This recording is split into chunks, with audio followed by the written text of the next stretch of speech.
Boa noite, meus irmãos. Que a paz do Divino Mestre Jesus se faça em nossos corações.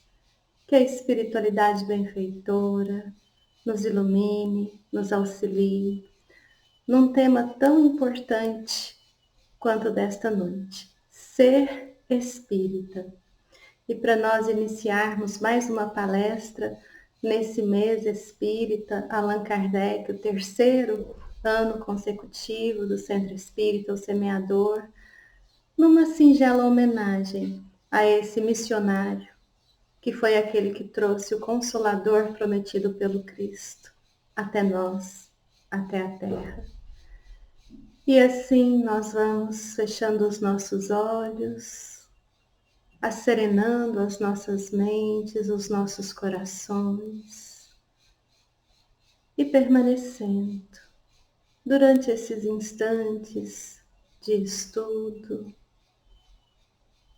buscando compreender o que esta doutrina do Mestre Jesus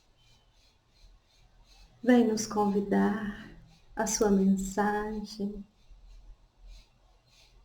Que você, Mestre amado Jesus, toque os nossos corações nesses momentos, que possamos fortalecer a nossa fé, reconhecer a dádiva da vida, da jornada evolutiva, e que possamos, Jesus amado, nestes momentos, termos a fé fortalecida, a chama da esperança reavivada e a alegria de buscarmos em Ti o caminho da verdade, da vida. Esteja conosco, Mestre, nesses momentos, e que Deus, nosso Pai, nos abençoe. Abençoe a cada irmão, a cada lar, abençoe a nossa casa, que abençoe todo o planeta. Assim seja. E hoje nós temos o tema Ser Espírita. Ser é um verbo predicativo do sujeito, ou seja, dá uma qualificação, dá uma identificação. Então, quando a gente, por exemplo, diz Bezerra de Menezes é espírita, esse verbo ser aqui, é espírita, está qualificando o sujeito, no caso, Bezerra de Menezes, como espírita. Então, quando nós nos dizemos espíritas, o que nós estamos dizendo na realidade é uma identificação nossa com os fundamentos do Espiritismo. Isso significa que nós conhecemos o Espiritismo e que nós aceitamos os seus postulados, os seus fundamentos. Por isso, o primeiro passo para ser espírita tem que ser o de conhecer o Espiritismo. Mas será que nós nos dizemos espíritas sem conhecer o Espiritismo? Quando nós iniciamos e nos dizemos espíritas porque gostamos da doutrina espírita, porque muitas vezes ali nas nossas primeiras palestras, primeiros estudos, nós vamos nos identificando. Por isso é importante esse conhecimento de uma forma generalizada do que é o Espiritismo, para que a gente possa, aí sim, se dizer espírita com convicção. E o que é o Espiritismo? É interessante que em 1853, a Europa como um todo, ela vivia uma fase muito acentuada de fenômenos de efeitos físicos. E o que mais estava chamando ali a atenção da sociedade à época eram os fenômenos das mesas girantes. O que acontecia? Essas mesas, elas davam pancadas, estalavam, elas rodopiavam, se movimentavam, levitavam. E começou a se fazer nas reuniões sociais questionamentos a essas mesas. E as pancadas começaram a responder. Então, às vezes, quando era uma pancada, a resposta era sim. 2 pancadas, a resposta era não. Igual a brincadeira do copo. E isso foi tomando uma proporção tão grande, até de futilidades, né, dessas festas, reuniões sociais, que se nós buscarmos nos jornais da época, inúmeros eram os jornais que traziam até mesmo charges, fazendo brincadeiras. Uma delas, há um assassinato na cozinha, os policiais chegam e quando o delegado chega, ele fala, vocês já perguntaram para a mesa? Ou seja, a mesa responde. Então foi uma época em que se chamou muita atenção esse fenômeno físico e que tinha verdadeira autenticidade. Em 1854, o professor Rivaio. Quem é o professor Rivaio? Hippolyte Léon Denisard Rivaio, um dos mais eminentes discípulos de Pestalozzi. Pestalozzi, que é um educador e filantropo conhecido mundialmente. A sua prática de ensino é muito utilizada e muito bonita, que é a instrução, quando você vai lidar ali com o cérebro, mas não só a instrução, o sentimento, né? A visão ali do coração e também da ação, as mãos. E o professor Rivaio, desde muito cedo, poliglota, foi discípulo de Pestalozzi, estudava as mais diferentes ciências, filosofias, uma pessoa muito dedicada a esses estudos, tanto que ele era membro de várias academias científicas e ele era membro da Academia Real de Aras, se não a mais importante do mundo naquela época, uma das mais importantes. E se nós buscarmos o nome Hippolyte Léon Denisard Rivaio, nós vamos perceber que existem várias obras em seu nome. Ele era muito conceituado. E em 1854, o professor Rivaio, ele recebe um convite para estar diante dos fenômenos da mesa. Mas muito cético, com muita coisa para fazer, né? Como se diz, com tantos trabalhos mais importantes, ele não aceita o convite. O segundo convite é feito de uma forma muito fantástica, espetaculosa, porque agora as mesas, elas respondiam questionamentos mais complexos. E aí a gente se questiona como que era feito, né? As pancadas, a pessoa tinha ali um código, letra A, uma pancada, letra B, 2 pancadas, né? A gente vai até a pessoa o W, com dificuldade. Mas na própria obra espírita, nos livros da codificação, existem algumas mensagens que foram dadas através da tipologia, desse efeito físico das pancadas na mesa. E aí Kardec ele responde esse convite. Só acreditarei se me provarem que uma mesa tem cérebro, porque se ela estava respondendo, a mesa, que é um objeto inanimado, tinha que ter inteligência. E ele, então, descarta esse convite. Até que em maio de 1855, esse convite lhe é feito pelo Sr. Patier.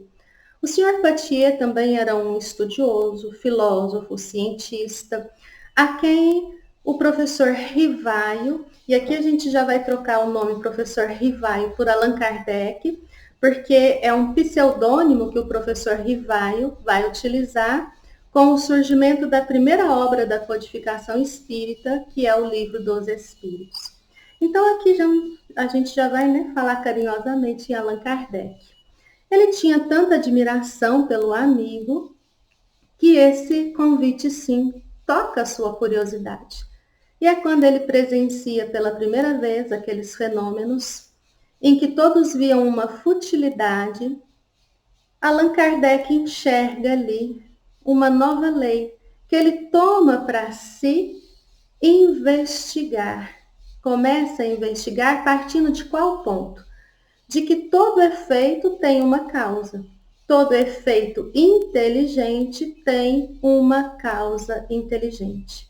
E Allan Kardec ele vai se comportar com os espíritos da mesma forma que ele se comportava com os homens, observando, pesquisando, julgando. E é muito importante a gente entender que foi utilizado como um dos parâmetros principais da codificação espírita, porque o que Kardec percebe? Que ele levava ali a algumas reuniões questionamentos que eram respondidos com muita profundidade, outros nem tanto. Então ele já percebe que o saber de um espírito era condizente com o seu grau evolutivo. E o próprio fenômeno, ou seja, a própria inteligência, se manifesta dizendo que era o espírito de alguém desencarnado. Então, ali ele foi percebendo que aquelas informações, conhecimentos aprofundados iam tomando um corpo de doutrina. Por isso, ele quis publicar, colocar ao conhecimento de todos. E o pilar, vamos dizer assim, um dos parâmetros mais importantes que Kardec utiliza é a universalidade dos ensinamentos. Isso, para nós espíritas, conhecermos é muito importante. O que foi essa universalidade? Eram mensagens recebidas de forma mediúnica por vários, inúmeros médiuns em todo o mundo, em todo o planeta, médiuns que não se conheciam. Naquela época não era como hoje, que a gente tem, né, uma facilidade de conversar com pessoas do outro lado do mundo. Aquela época era através de cartas. E esses médiuns, eles enviavam ali a Kardec as cartas, as mensagens. E Kardec então comparava. Ele utilizou vários médiuns e vários espíritos. Então, é muito patente para nós que por mais evoluído seja um espírito, por mais moralizado seja um médium, não se faz doutrina espírita com um médium e um espírito. Tem que haver essa universalidade. E aqui a gente enxerga muito bem o que o Espírito da Verdade escreve no prefácio do Evangelho, que é a coisa mais linda, que vai falar que as virtudes do céu, assim como um exército que obedece a uma ordem de comando, vem, tem até aquela imagem, né, como estrelas cadentes por toda a terra. Então, obedece ao comando do Pai Celestial e essas mensagens chegam à terra. Da voz dos Espíritos, conjuntamente com a missão de Allan Kardec, que foi aquele que recebeu, que organizou e que estudando o Espiritismo a gente percebe um missionário, um espírito superior, não só em inteligência, mas sobretudo em moralidade, em bondade, surge então a doutrina espírita, onde nós podemos dizer que com a publicação de O Livro dos Espíritos, chegava à Terra o Consolador prometido pelo Cristo. Porque nós vamos perceber que o Espírito da Verdade é o guia espiritual de Allan Kardec, que estava ali cercado de uma pleiade de espíritos superiores que coordenavam essa manifestação e também, vamos dizer assim, essa codificação da doutrina espírita, do espiritismo. Espírito da Verdade, guia espiritual de Allan Kardec. Onde que nós escutamos o nome Espírito da Verdade? É uma predição do próprio Mestre Jesus, que está no Evangelho de João, no capítulo 14, versículos 15 a 18 e também 26, em que Jesus, ali reunido aos seus apóstolos, numa última ceia, porque ali já viria toda a sua via sacra, a crucificação, ele então faz a predição da terceira revelação. Assim como Moisés tem a predição da vinda do Messias, aquele que viria em nome de Deus, o Filho de Deus, Jesus também tem a predição da terceira revelação, quando ele diz, nesse Evangelho de João, nessa passagem: se me amais, guardai os meus mandamentos, e eu rogarei a meu Pai, e ele vos enviará outro Consolador, a fim de que permaneça eternamente convosco. O Espírito da verdade, que o mundo não pode receber, porque não o vê e absolutamente o não conhece. Mas quanto a vós, conhecê-lo-eis, porque ficará convosco e estará em vós. Não vos deixarei órfãos, voltarei para vós. Mas o Santo Espírito, que meu Pai enviará em meu nome, vos fará conhecer todas as coisas e relembrar tudo o que eu vos tenho dito. Aqui nós temos o Consolador prometido pelo Cristo. A terceira revelação que deveria permanecer eternamente em nós. Esse Espírito da verdade. E estudando a doutrina espírita, sobretudo no livro A Gênese, e nós indicamos a primeira edição, porque ela não tem cortes, não tem deturpações, ali Allan Kardec, num estudo belíssimo, vem nos dizer que o Espiritismo é o Consolador prometido pelo Cristo. E nos estudos nós tiramos facilmente, as conclusões de que o Espírito da Verdade é Jesus. E quando a gente fala o Espírito da Verdade é Jesus, nós vamos reconhecer a magnitude da missão de Allan Kardec. O que é o Espiritismo? O Espiritismo é um reencontro com Cristo, com a sua mensagem, com o seu ensinamento, com o seu evangelho. Por isso nós o chamarmos de cristianismo redivivo. É nós estarmos diante do Mestre Jesus, do seu convite novamente. É aceitarmos que o Espiritismo é essa doutrina cristã que vem nos trazer o conhecimento e relembrar o conhecimento que Jesus nos deixa. E que a partir do momento que esse conhecimento passa a ser vivenciado por nós, vivenciado na prática do amor, do amar a Deus sobre todas as coisas e ao próximo como a nós mesmos, ele passa a ficar eternamente conosco. E quais são os postulados, os fundamentos da doutrina espírita? Aqui a gente vai fazer um parênteses muito rápido. É a crença em Deus, inteligência suprema, causa primária, primeira de todas as coisas. Esse Criador, que é a perfeição absoluta, onipotente, onisciente, onipresente, soberanamente justo, bom, misericordioso, imutável, que cria leis perfeitas e imutáveis, às quais todos nós, todas as criaturas estão submetidas. É o fundamento da mediunidade, desse intercâmbio entre o plano espiritual e o plano material, mostrando que o espírito mergulha na matéria para sua evolução. Reencarnação, pluralidade das existências.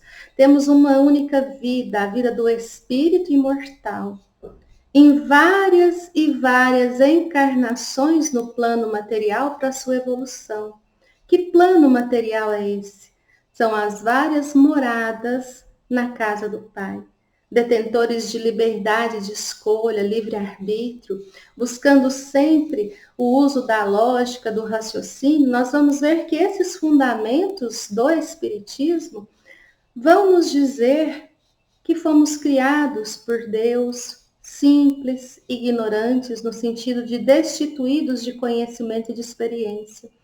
E que começamos então a nossa jornada evolutiva mergulhando nas escolas, nas várias moradas da casa do Pai, nessas encarnações, evoluindo intelectualmente, moralmente, para alcançarmos um objetivo que o Pai dá a todos, alcançar a perfeição, uma perfeição absoluta para nós, mas sempre relativa ao Pai, que é absoluto. Por isso, a perfeição, nós nos tornarmos imagem e semelhança de Deus, do próprio amor. Porque nos tornarmos, tudo que precisamos está intrínseco em nós, inato em nós. É a centelha sagrada do amor. Somos criados com ela. Mas para potencializar nessas várias encarnações ao longo da nossa jornada evolutiva, utilizando do nosso livre arbítrio. E aí, quando nós vinculamos, então, ser espírita, comungar dos postulados, dos fundamentos, mas, sobretudo, seguirmos ao Cristo Jesus. Jesus é o nosso guia, é o nosso exemplo. E quando nós vamos pensando no Evangelho do Cristo, nós vamos nos questionando. Eu sou espírita? Você é espírita? É onde nós escutamos muitas vezes: estou tentando ser espírita. Por que esse estou tentando ser espírita?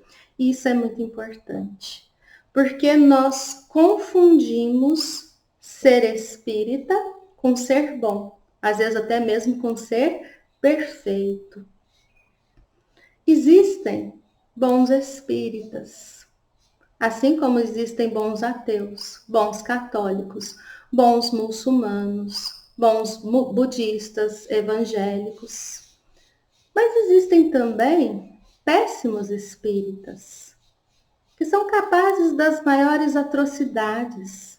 Espíritas que são preconceituosos, que fazem apologia à violência, espíritas corruptos, assim como também existem péssimos católicos, ateus, budistas, muçulmanos. E por isso a gente confunde. Será que eu sou espírita? O questionamento não é se eu sou bom, mas ser espírita é comungar do conhecimento desses fundamentos do espiritismo e concordar com eles. Para que a gente possa entender, vamos usar um exemplo do catolicismo, que tem exemplos assim mais fáceis. Depois a gente vai dar um exemplo do espiritismo também.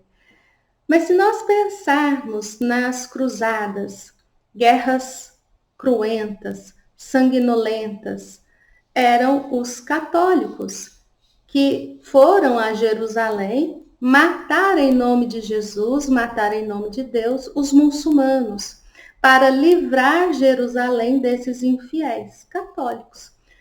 Também eram católicos que queimavam vivas pessoas que eram consideradas hereges.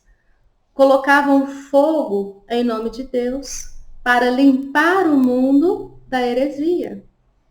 Assim como eram católicos, São Francisco de Assis, Madre Teresa de Calcutá, Irmã Dulce. Todos eram católicos, todos acreditavam nos postulados da Igreja.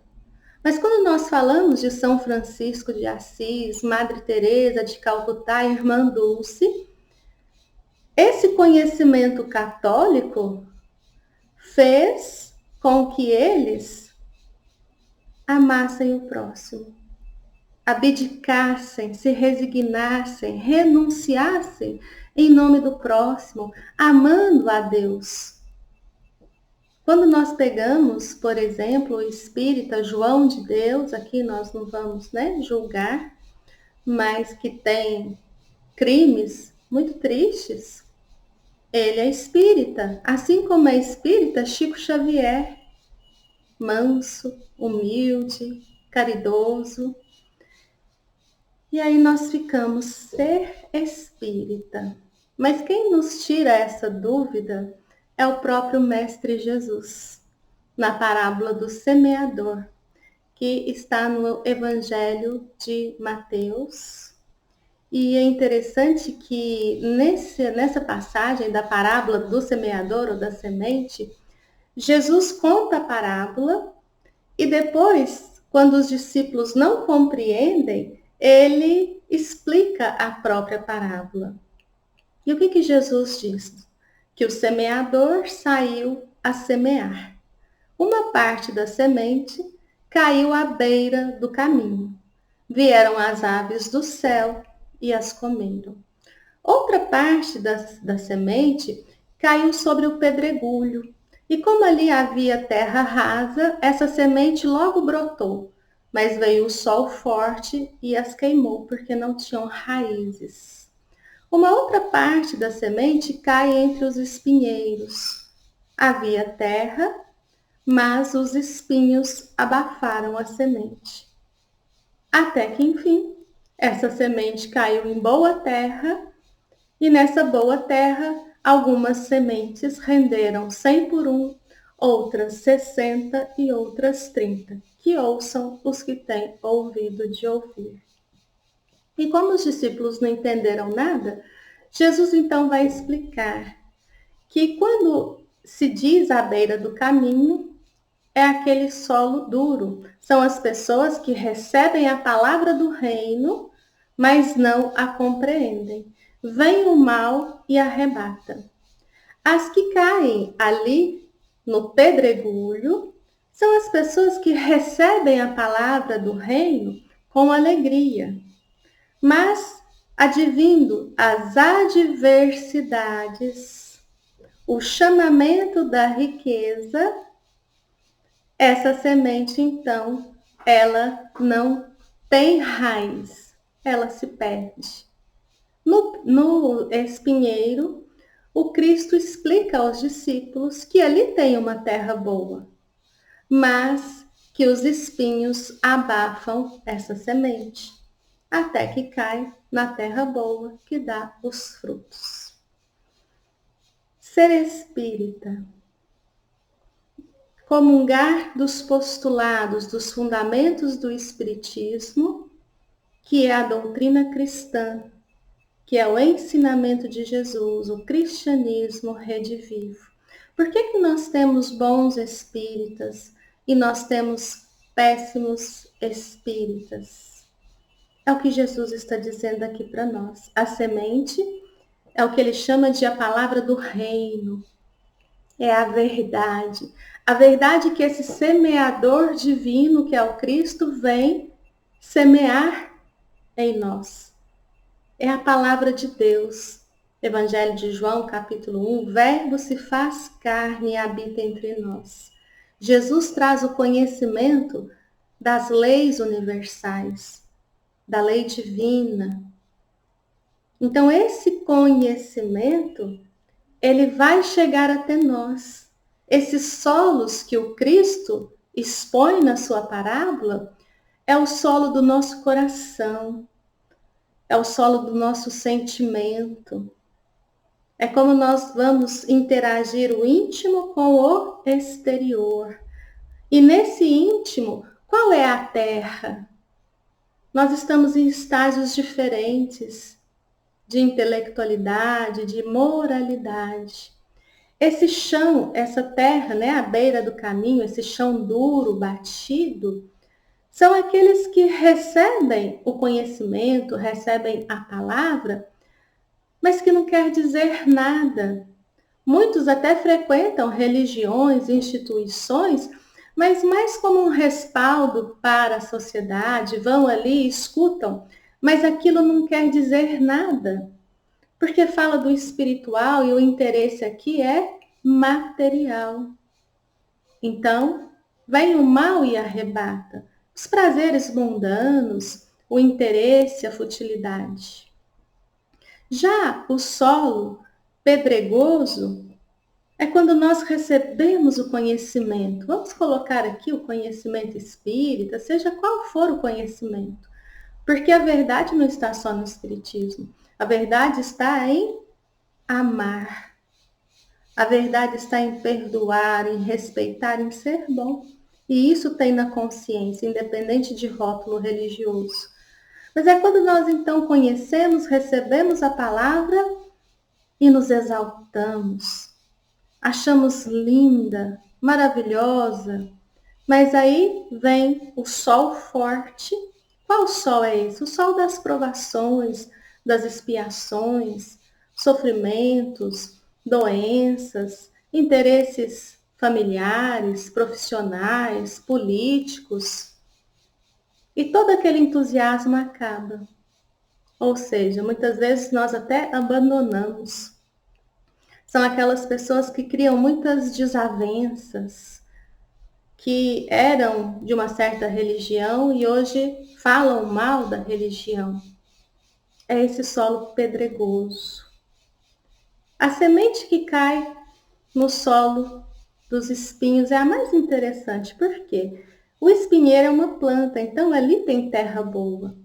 É quando nós recebemos a palavra, o ensinamento e concordamos com ele.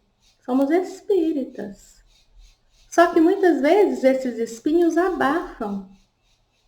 É o espinho do ter, é o espinho de um apelo muito forte às coisas que não são necessárias, às coisas que são descartáveis, passageiras, fúteis. É onde nós temos muitas vezes aquela dúvida entre a consciência e o prazer, o dever e a alegria das paixões mundanas, o equilíbrio, desequilíbrio. Nós vamos muitas vezes entendendo, compreendendo o que devemos vivenciar, mas não conseguimos. É muitas vezes essa dualidade que nós enfrentamos. Os espinhos, por mais que a gente queira vivenciar a caridade, o amor ao próximo de forma desinteressada, silenciosa, existem espinhos que abafam esse querer. Por quê? Porque esse querer não está sendo suficiente. E quando a semente cai numa terra boa, essa é aquela terra, vamos dizer assim, é aquele coração que aceita o conhecimento e que faz com que esse conhecimento dê frutos. 100, 60, 30, dê frutos de amor, de caridade. Há um esforço aqui. E mais interessante ainda, trazendo para nós espíritas, Allan Kardec, quando a gente fala ser espírita, Allan Kardec nos mostra, nos escreve em O Livro dos Médiuns, primeira parte, terceiro capítulo, item 28, que vale a pena ser lido. Quando a gente pensa nos bons espíritos, nos bons espíritas e nos espíritas que muitas vezes condenamos as suas palavras, as suas atitudes, Kardec nos diz que existem 4 tipos de espíritas. E nós vamos até pedir licença, não vamos ler todos, né? Mas aqui está o Livro dos Médiuns, porque é muito interessante as palavras de Kardec. Ele fala, então, que existem os espíritas experimentadores, os espíritas imperfeitos, os espíritas exaltados e os espíritas, vamos dizer assim, verdadeiros, os bons espíritas. Os espíritas experimentadores são aqueles que buscam somente os fenômenos, aqueles que frequentam as reuniões mediúnicas, que se entusiasmam ali com os efeitos físicos da cura, os passes, a água fluidificada, as medicações, mas isso não lhes modifica. Eles não interagem com mais nada, é somente o efeito físico que chama atenção. Já os espíritas imperfeitos, esse a gente vai pedir licença para ler, porque para não parecer que somos nós que estamos inventando isso. Olha o que Kardec fala dos espíritas imperfeitos. Compreendem o aspecto filosófico do espiritismo, admitindo a moral que dele decorre, mas sem a praticarem. A influência da doutrina sobre o seu caráter é insignificante ou nula. Não modificam em nada os seus hábitos e não se privariam de nenhum dos seus prazeres. O avarento continua insensível, o orgulhoso cheio de amor próprio, o invejoso e o ciumento sempre agressivos. Para eles, a caridade cristã não passa de uma bela máxima. Então, somos espíritas e continuamos orgulhosos, continuamos egoístas, somos espíritas e continuamos vaidosos, querendo ostentar a caridade. Somos espíritas e continuamos a ser maledicentes, a fofocar, a passar por cima do nosso irmão, a discriminar, a marginalizar, a cultuar discursos de ódio. Somos espíritas, imperfeitos. Já os espíritas exaltados, Kardec vai nos dizer: o exagero é prejudicial em tudo. No Espiritismo, produz uma confiança cega e frequentemente pueril nas manifestações do mundo invisível, fazendo aceitar muito facilmente e sem controle aquilo que a reflexão e o exame demonstrariam ser absurdo ou impossível. São enganados facilmente por espíritos mistificadores ou por pessoas que procuram explorar sua credulidade. Esta espécie de adeptos é mais nociva do que útil à causa do espiritismo. São os fanáticos, tudo que se diz que um espírito disse, principalmente se tem vamos dizer assim, um nome conhecido, não passa pelo crivo da lógica, da razão. Se veio do espírito é verdade. E aí vão disseminar mensagens falsas, mensagens que escandalizam, mensagens que colocam terror, medo. Então esses são os exaltados. E os verdadeiros espíritas, nós também vamos ler, né? A gente quer ler para, como se diz, está na obra O Livro dos Médiuns. Bom espírita, os que não se contentam em admirar a moral espírita, mas a praticam e aceitam todas as suas consequências, convictos de que a existência terrena é uma prova passageira. Tratam de aproveitar os seus breves instantes para avançar na senda do progresso, única que pode elevá-los de posição no mundo dos espíritos, esforçando-se para fazer o bem e reprimir as suas más tendências. Sua amizade é sempre segura, porque a sua firmeza de convicção os afasta de todo mau pensamento. A caridade é sempre a sua regra de conduta. São esses os verdadeiros espíritas, ou melhor, os espíritas cristãos. Muito bonito, né? Então, quando a gente pensa, vamos dar o exemplo de uma reunião mediúnica. Estamos ali numa reunião mediúnica, vem um irmão sofredor que desencarnou com muito ódio no coração. O dialogador acolhe esse irmão e vai dizer para ele sobre o perdão, vai falar sobre o amai-vos uns aos outros. Se nós somos bons espíritas, nós não vamos somente estar ali em oração e em vibração por aquele irmão. Nós vamos trazer aquela mensagem desse irmão sofredor para nós. Eu tenho ódio, eu tenho mágoa, eu tenho ressentimentos. Se eu desencarnar nesse instante, eu gostaria de entrar no mundo dos espíritos, retornar à verdadeira vida com esse sofrimento, passar por todo esse sofrimento que esse irmão passou. É quando eu vou refletir, internalizar. É quando a gente vai vivenciar o Evangelho de Jesus. nos colocar no lugar do outro.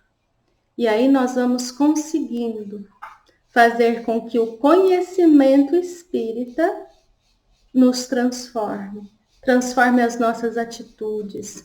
É o interior se modificando. Então, ser espírita, meus irmãos, é concordar com os ensinamentos do Espiritismo, que vai nos revelar as leis que regem a vida, as leis que regem o universo. E aí nós vamos pensar, olha eu aqui querendo mudar, verdadeiro espírita.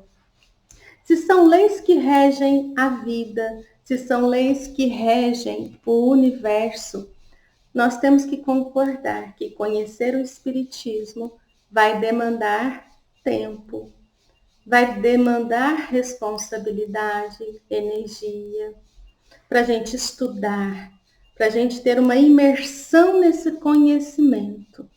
Basta estudar? Não.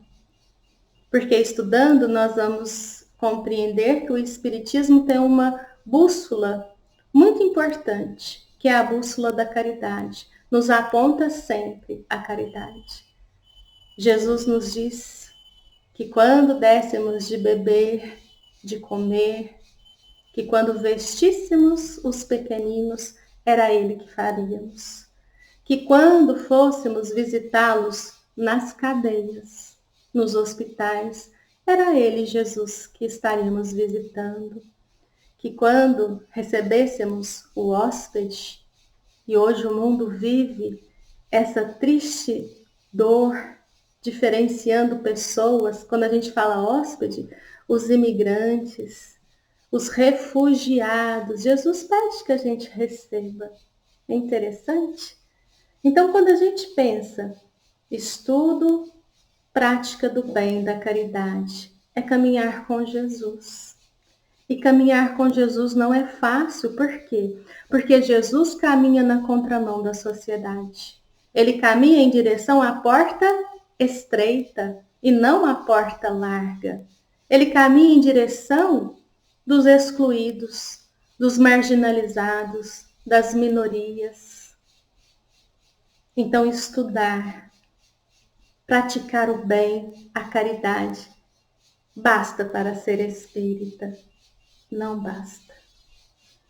Porque Allan Kardec deixa muito claro para nós, no capítulo 17 do Evangelho segundo o Espiritismo, sede perfeitos, que reconhece-se o verdadeiro espírita pela sua transformação moral, pelos esforços que emprega em domar as suas inferioridades, as suas más tendências. Estudar, essa imersão no conhecimento, que vem nos trazer essa luz da caridade, a prática do bem desinteressada a quem quer que seja. Não fazer distinção do próximo. E nessa prática da caridade, todos os dias, conhece-te a ti mesmo. Nós estamos transformando moralmente. Eu estou me tornando um ser humano melhor. Isso é ser espírita. É quando nós buscamos no nosso íntimo deixar de lado os nossos vícios, as nossas inferioridades. Estudar, ter um trabalho no bem, um trabalho desinteressado. Mas se nós não estamos nos tornando melhores, não estamos transformando, nós não estamos em evolução e o progresso é lei de Deus. É nós entendermos que nós estamos aqui hoje numa existência material para sairmos dela melhores do que quando entramos. Melhores no sentido de caminharmos com Jesus no coração. É Paulo quem diz, já não sou eu quem vivo, mas o Cristo que vive em mim. Ser um bom espírita. Não só se questionar o que Jesus faria, mas, sobretudo, compreender o que ele nos diz da empatia, nos colocar no lugar do outro. ser espírita no século XXI? É diferente de ser espírita no século XIX, no século XX? O jornalista André Trigueiro, belíssimo orador espírita, ele tem uma palestra sobre ser espírita, que ele basicamente nos traz o ser espírita no século XXI. E é interessante a palestra dele. Mas ser espírita no século XXI não modifica, não muda em nada do século XIX e XX em termos éticos morais. Não muda em nada no sentido da transformação moral, mas modifica completamente o cenário que nós estamos vivenciando, o ambiente que nós estamos vivenciando. Por quê? Porque quando nós falamos de século XXI, nós estamos constantemente sendo bombardeados por notícias, por informações, sobretudo por fake news, nos levando à alienação, nos levando à cultura, né, a cultuar a ditadura da felicidade, mas uma felicidade que tem como base a matéria. O ensinamento do Cristo é espiritual. É a essência, não é o vazio desse apego à matéria. Quando nós estamos ali, redes sociais, internet, TV, rádio, seja o que for, é o foco na riqueza, o foco numa vida extraordinária de viagens, de juventude. Nós não podemos nem envelhecer, tem que ter a beleza, a juventude. E somos bombardeados com essas futilidades que são verdadeiras armadilhas para o espírito. Por quê? Porque Jesus nos disse, não busquei alhures, não busquei no mundo, ele é insuficiente para dá-las, busquemos no Cristo. Essa ditadura da felicidade, até o próprio Trigueiro nos diz, né? O dia inteiro com as selfies, olha como eu sou feliz, olha onde eu estou, olha com quem eu estou, olha o que eu estou comendo, usando ali de subterfúgios de competição, até mesmo de agressões, fotos, né, que querem dizer outras coisas. Competirmos uns com os outros. E isso vai gerando, não a felicidade, mas o grande número de depressões, de suicídios, de angústias, de vazio existencial. Que a riqueza não é condenada, mas buscar dessa riqueza a felicidade, nós não encontraremos. O verdadeiro espírita é o que caminha com Jesus, na simplicidade, na mansuetude. É aquele que busca enxugar as lágrimas e que percebe que cada movimento em que enxugamos lágrimas, cicatrizamos as nossas próprias dores. Hoje, muitas vezes, nós temos vergonha de sofrer, nos sentimos fracassados. Escutemos Jesus. Bem-aventurados os que choram, porque serão consolados. Ser espírita, comungar dos postulados do Espiritismo, ter Jesus como guia, como exemplo, ser um bom espírita. Deixar que a semente do conhecimento brote nos nossos corações, que floresça nas nossas palavras, nas nossas ações. Que nesse estudo, meus irmãos, nesse tema, a gente possa afirmar um compromisso conosco mesmos, de estudarmos, de conhecermos o Espiritismo, de deixarmos que esse conhecimento nos acenda a alegria de amar ao próximo, de servir ao próximo, na simplicidade, na humildade, verdadeira felicidade, de nos tornarmos seres humanos mais bondosos, de dedicarmos cada dia desta existência a Deus, nosso Pai. Muitos dias erraremos, mas que cada erro sirva de lição e não de culpa, de aprisionamento. Ser espírita é entender as leis que regem a vida, o universo, mas é muito mais. Ser espírita é compreender que todos nós, sem exceção, somos filhos de Deus. Todos fomos criados iguais, com o mesmo objetivo. Por isso, ser espírita é compreender a solidariedade, a fraternidade, acolher o próximo, respeitar o próximo, julgarmos somente a nós. Quanto aos nossos irmãos, que tenhamos indulgência. Ser espírita é não competirmos, mas caminharmos lado a lado. Ser espírita é um reencontro com o Mestre Divino. O Espiritismo não traz nenhuma moral diferente da moral cristã, mas ele vem nos facilitar a compreensão. Mas, sobretudo, é Jesus que não nos deixou órfãos, que está conosco. E nesse estar conosco, Ele nos chama uma vez mais a amarmos a Deus sobre todas as coisas e ao próximo como a nós mesmos.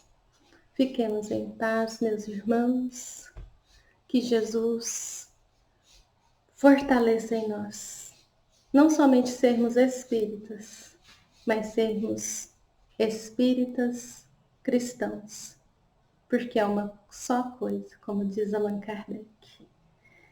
E assim, Mestre amado, lhe rogamos que derrame sobre todo o planeta Terra a luz do seu amor, da sua paz, e que nós possamos compreender de vez o amor do Pai para com cada um de nós, e que possamos nos dar as mãos e fazer da Terra um verdadeiro mundo de regeneração. Fiquemos em paz. Amo muito vocês. Daqui 2 palestras estaremos presencial. Estamos retornando, graças a Deus, com muita alegria, muita gratidão. E finalizando, deixando esse beijo no coração e amo muito vocês.